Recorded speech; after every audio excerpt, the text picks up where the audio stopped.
I keep seeing that scary message. Skype is upgrading to Teams. Everyone says Skype is going away.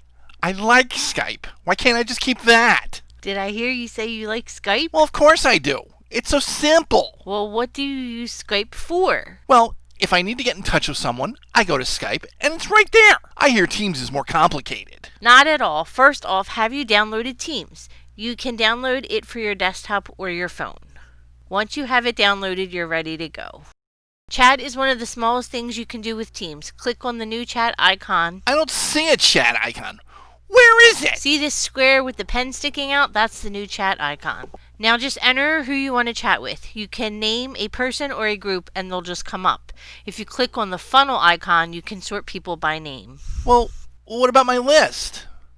When I have Skype, I can just look at the whole group and see everyone who's available, who's busy, who's in a meeting, or whatever, from wherever I am. Okay, creepy parts of that aside, look at the top corner again. If you look, it's almost the same list you always saw in Skype. What do you mean, almost? You can do so much more. You have the list here of all the contacts. Well, when there's a project people are working on, you can group them all together, so when you're working separately, everything is in one place. It's easier to find and focus on what you have to do. You can also go back and add emojis to messages you really like. Plus, look here, you can even take a poll in the group. Well, how does that work? Move your cursor over a message and you'll see the emoji bar come up. Now see this ellipses at the end? Hit that and you'll see a window come up where you can save the message, mark it unread, or even translate it. Now see where it says more options? Hit that and you can add a poll to the group's chat. So you add the question here? Right? Try it out.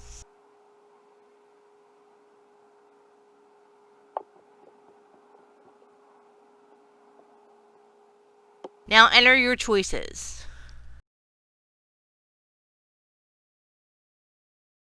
Pineapple?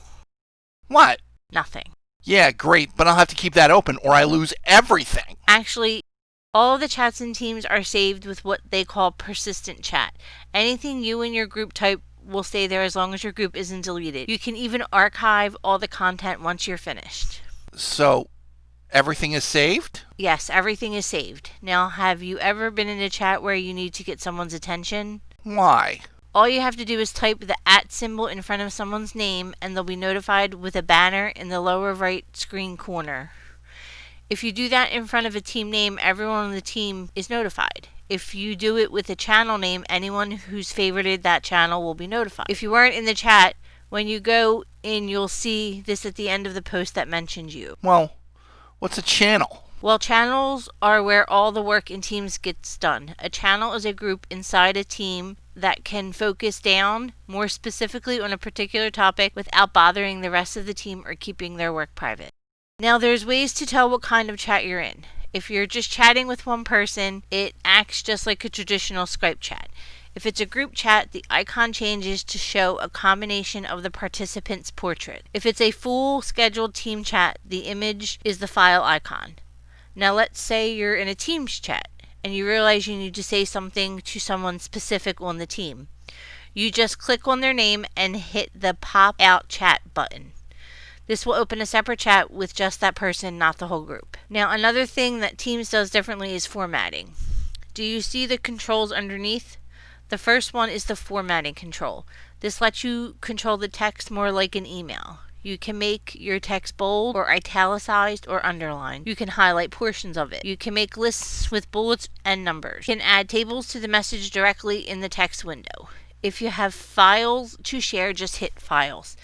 Select which one to share and they'll be uploaded in the team SharePoint so everyone can access them.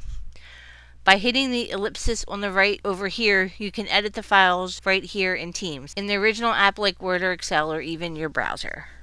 Other members of the group can download the file right from here. What if I get messages from people I don't know? Just hit the organization tab and enter their name. All the information will come, who they are, which department, and what site they work in, everything you would want to know. If you open the calendar tab over here, it acts just like the Outlook calendar. You can start a meeting or schedule one in the future. Wow. Now, say you're working in a group and you need to keep notes and draw diagrams. If you're either in a scheduled meeting or even an impromptu meeting with 3 or more people, you can pull up Whiteboard. Anything you do here can be exported out to the whiteboard app. And there are so many other apps you can work with.